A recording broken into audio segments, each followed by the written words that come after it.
If you guys have sharp shooting neck pain, you guys got to do these three simple exercises. If you get sharp pain when you rotate your head to one side and all that pain is right in through here, these are the exercises for you. What's happening is you're getting a facet syndrome. Your vertebrae sit on top of each other like this, and when you rotate, there's irritation right at that facet joint. It's just inflamed. So the more you get it moving and the muscles to relax, the better you're going to feel. The first exercise I want you guys to do is I want you to lie down your bed towards the edge, and I want you to tuck your chin down towards your chest, and then push your head straight back as if you're trying to make a double chin, and then lift it up about 2 to 3 inches. And just hold that position for about 15 to 20 seconds. You're going to do this 5 different times, okay? And what that's going to do is going to start fatiguing these muscles in your shoulders so they can relax. And it's going to start loosening up the joints in your neck because it adds a degree of separation. The next exercise that I want you guys to do is lie face down off the edge of your bed, and I want your head to be relaxed down in this position. Now what I want you to do is tuck your chin down towards your chest and try to make that double chin again, and then lift your head straight up towards the ceiling. Not like this, just down towards your chest and up. That's going to start loosening up these muscles here in the back of your neck and opening up that joint even more. I want you to do that 10 to 15 times in 5 sets. Next exercise that I want you guys to do is sit upright in a chair, and I want you to assess your full range of motion.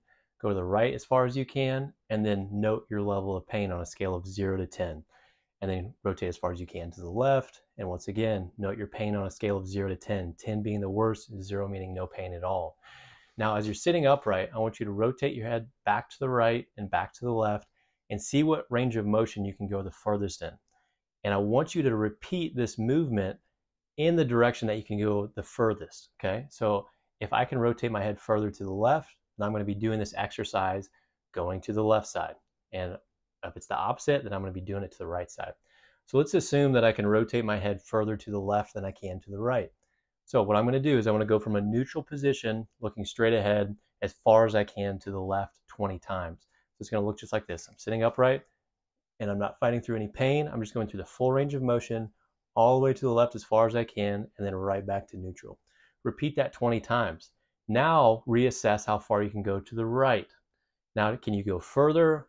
And or has your pain decreased going to the right side? If so, keep going. Do 20 more repetitions to the opposite side, and then repeat and reassess your motion going to the right side.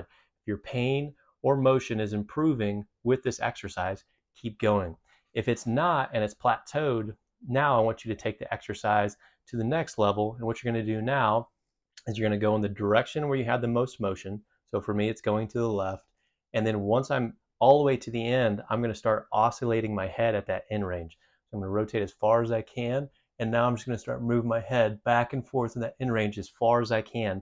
I'm going to count to 20. So 1, 2, 3, 4, all the way up to 20. Now I'm going to come back and reassess my motion back to the right side. I'm going to see if that motion is better or my pain's decreased. If either of those ones are true, then I'm going to repeat and do this all over again at end range. I keep going until I don't notice that there's any improvement. Make sure to let me know if you have any other questions, and make sure you subscribe so you can get more helpful tips in the future.